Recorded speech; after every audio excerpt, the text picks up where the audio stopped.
Hello friends, इसके पहले की वीडियो में हमने सीखा था इफ एल्स स्टेटमेंट के बारे में।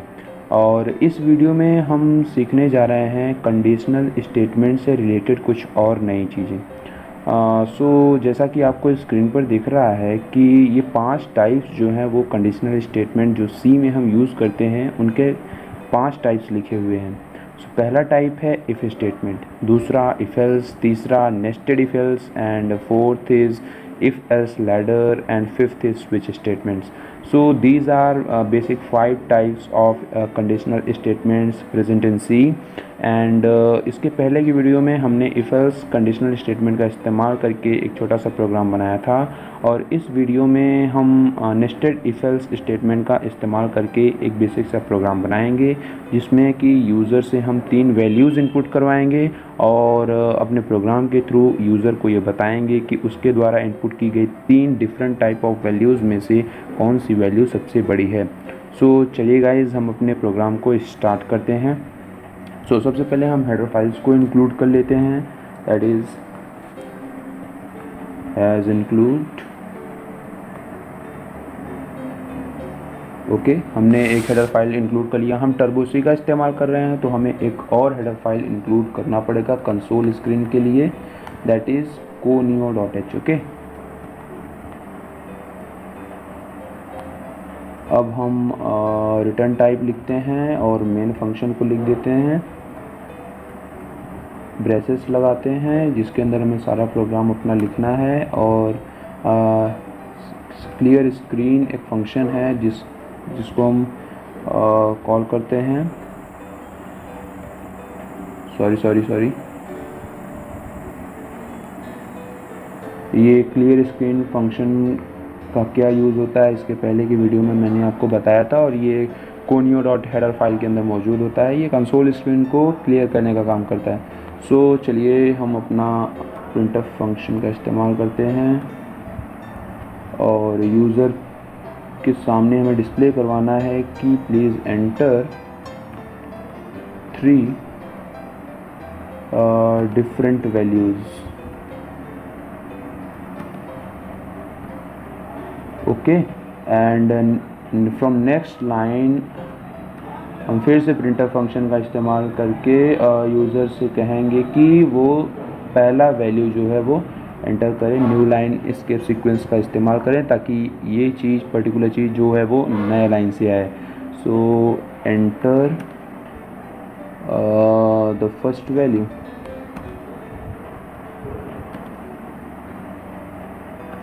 ओके, ये चीज़ हमने लिख दी और फिर स्कैनफ फंक्शन का इस्तेमाल करके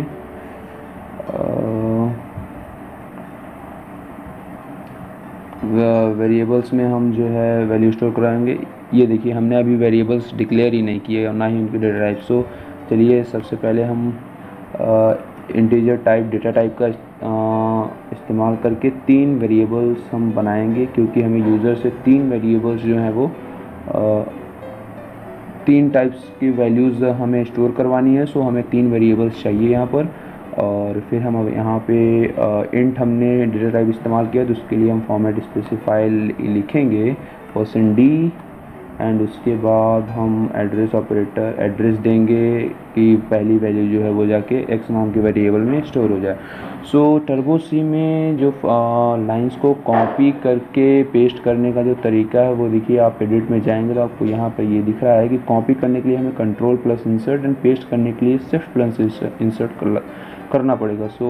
हम इस लाइंस को बार बार ना लिखें, थोड़ा सा समय बचाने के लिए हम इसको चलिए यहाँ से कॉपी कर लेते हैं कंट्रोल प्लस इंसर्ट के थ्रू, एंड उसके बाद फिर हम यहाँ से एंटर प्रेस करते हैं एंड शिफ्ट प्लस एंटर दबाते हैं। तो ये देखिए हमारा सेम लाइन यहाँ पर प्रिंट हो गया, कॉपी हो गया। और एक और कर लेते हैं, शिफ्ट प्लस इंसर्ट दबाएंगे तो फिर से कॉपी हो गया। और अब हमें थोड़ा सा मॉडिफिकेशन बस करना है, इससे हमारा काफ़ी समय बच गया। यहाँ पे फर्स्ट वैल्यू की जगह हमें सेकेंड वैल्यू डालनी है। यस, सेकेंड वैल्यू हो गई और यहाँ पे हमारी जो है वो थर्ड वैल्यू आएगी, थर्ड वैल्यू। ओके, एंड ये जो हमने एड्रेस दिया है वो अलग अलग वेरिएबल्स के होने चाहिए। यहाँ पर जेड होगा और यहाँ पर हमारा वाई होगा, ठीक है ना। यह यहाँ पे एक्स नाम के वेरिएबल में जाएगा, फिर वाई में जाएगा, फिर जेड में जाएगा। सो अब हमें कंडीशंस लिखनी है। तो सबसे पहले हम इफ़ कंडीशनल स्टेटमेंट का इस्तेमाल करके कंडीशन देंगे कि x is greater than y and C में एंड को लिखने का तरीका है, आप 2 बार एड्रेस ऑपरेटर का इस्तेमाल करिए। अगर आप एक बार लिखते हो तो वो एड्रेस ऑपरेटर की तरीके से बिहेव करने लगेगा। सो अगर आपको सी लैंग्वेज में एंड लिखना है तो उसके लिए आपको एड्रेस ऑपरेटर्स 2 बार लगाने पड़ते हैं, ठीक है। चलिए इसको थोड़ा सा मॉडिफाई कर लेते हैं। यस, अब सही है, ओके। सो हमने यहाँ पे x is greater than y and x is greater then z, ठीक है। अगर ऐसा हुआ तो ये पर्टिकुलर लाइन जो है वो हमारा प्रोग्राम प्रिंट करेगा, that is first value is greater, okay. So new line FIRST first value is max लिख देते हैं, okay. First value is max. अब हम इस वीडियो में जो सीखने वाले हैं वो है एल्स इफ़ कंडीशनल स्टेटमेंट का। इसका इस्तेमाल हम कब करते हैं?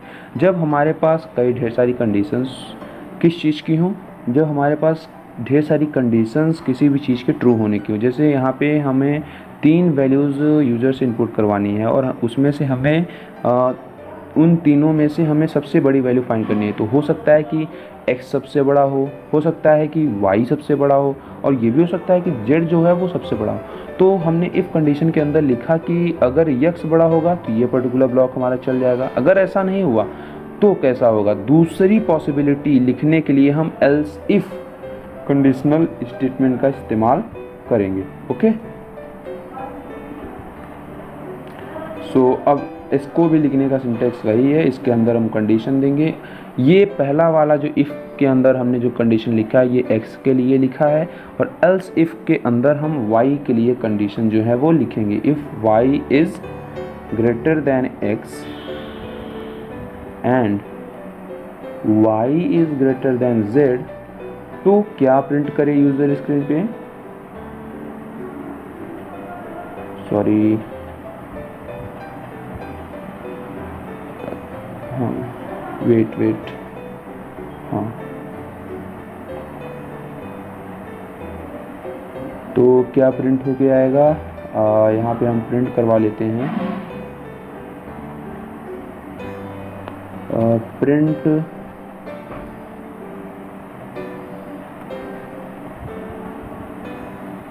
करेगा from new line second value is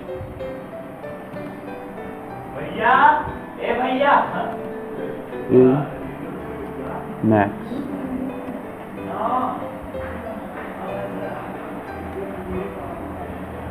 अब हमने 2 कंडीशंस दे दी। अब हमारा लास्ट कंडीशन जो बचता है वो है कि अगर x नहीं बड़ा हुआ, y नहीं बड़ा हुआ, तो फाइनली z ही बड़ा होगा। ये तो हम भी समझते हैं और इस चीज़ को हमारा कंपाइलर भी समझता है कि फाइनली अगर 2 कंडीशंस हमारी ट्रू नहीं हुए तो तीसरा कंडीशन ट्रू होगा ही होगा।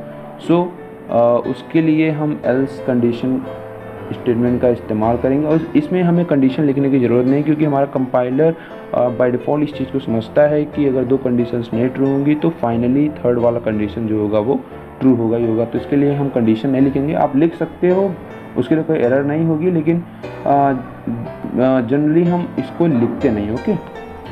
सो हम प्रिंट करवा देंगे कि z is maximum, okay. New line से हम लिखवा देंगे कि z ना लिख के third value THIR third value is max, okay.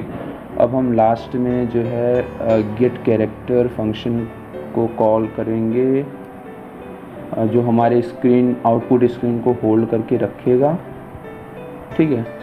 ये हमने अपना पूरा प्रोग्राम जो है वो लिख लिया है। एक बार चेक कर लेते हैं कहीं कोई गलती ना हो। ओके, सो फ्रेंड्स, हमने अपना पूरा प्रोग्राम सही तरीके से लिखा है। चलिए एक बार रन करा करके देख लेते हैं। सो टर्बो सी में बेसिकली रन कराने के लिए हमें कंट्रोल प्लस F9 को प्रेस करना पड़ता है। देखा आपने कि 0 एरर था और हमारे कंसोल स्क्रीन पर लिख करके आ रहा है enter 3 different values and from new line it is enter the first value. So चलिए हम अपने फर्स्ट वैल्यू को इनपुट कर देते हैं, that is 45। Okay, enter the second value that is 66। Enter the third value that is 78। सो यहाँ पर देखिए जो आउटपुट हमारा आ रहा है वो थर्ड वैल्यू को ग्रेटर बता रहा है। और हमने कौन कौन सी वैल्यूज़ इनपुट की हैं? फर्स्ट वैल्यू में हमने 45 इनपुट किया है, सेकंड वैल्यू में हमने 66 इनपुट किया है, थर्ड वैल्यू में 78। ऑफ कोर्स ये हम भी जानते हैं कि 70 इज़ इन तीनों में सबसे बड़ा है और हमारा प्रोग्राम भी थर्ड वैल्यू जो है जो हमने इनपुट किया 78 उसी को मैक्सिमम बता रहा है। इसका मतलब हमारा प्रोग्राम सक्सेसफुली रन कर गया और हमने एक सही प्रोग्राम बनाया है। So this is all about nested if else conditional statement. Okay, so I hope आपको ये वीडियो पसंद आई होगी। So please subscribe it. Thank you very much.